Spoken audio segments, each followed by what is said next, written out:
মহামান্য রাষ্ট্রপতি এবং বাংলাদেশের সবচাইতে এখন জনপ্রিয় প্রধানমন্ত্রী জনাব তারেক রহমানের সঙ্গে যারা ঈদের জামাতে নামাজ আদায় করতে চান তাদেরকে আমি এখানে আসবার জন্য দাওয়াত করছি, আমন্ত্রণ জানাচ্ছি। এইবারের ঈদগাহ ময়দানের ঈদের নামাজটা স্বাভাবিক কারণে একটু ঐতিহাসিক হবে, এই কারণেই যে এখানে মহামান্য রাষ্ট্রপতি এখানে ঈদের নামাজ আদায় করবেন এবং বিএনপি সরকার গঠনের পর এই প্রথম ঈদ উল ফিতর উদযাপন হচ্ছে এবং সেই উপলক্ষে মাননীয় প্রধানমন্ত্রী জনাব তারেক রহমান এই ঈদগাহ ময়দানে ঈদের নামাজ আদায়ের সম্মতি জ্ঞাপন করেছেন।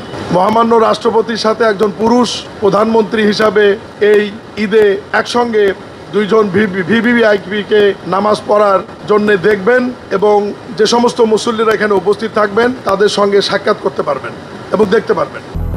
200-র বেশি সার্ভিস ও ফিচারে লেনদেনের সব বিকাশ অ্যাপে সম্ভব। বরাবরের মতোই যে আয়োজন থাকে সেরকম আয়োজনই থাকবে। ইতিমধ্যেই প্রশাসক মহোদয় বলেছেন এর বাহিরেও একটা মেডিকেল টিম এখানে থাকবে, অজুর ব্যবস্থা থাকবে, ভদ্র মহিলাদের জন্য মুসল্লিদের জন্য আলাদা ব্যবস্থা থাকবে, সাধারণ মুসল্লিদের জন্য আলাদা ব্যবস্থা থাকবে। পুরুষ এবং মহিলা মিলে সব সহ কম বেশি প্রায় 40,000 মুসল্লিদের এখানে নামাজের ব্যবস্থা থাকবে। আমরা আজকে এসেছি সর্বশেষ আয়োজনের অবস্থাটি দেখতে। ঈদের নামাজ অনুষ্ঠিত হবে সকাল 8:30টায়।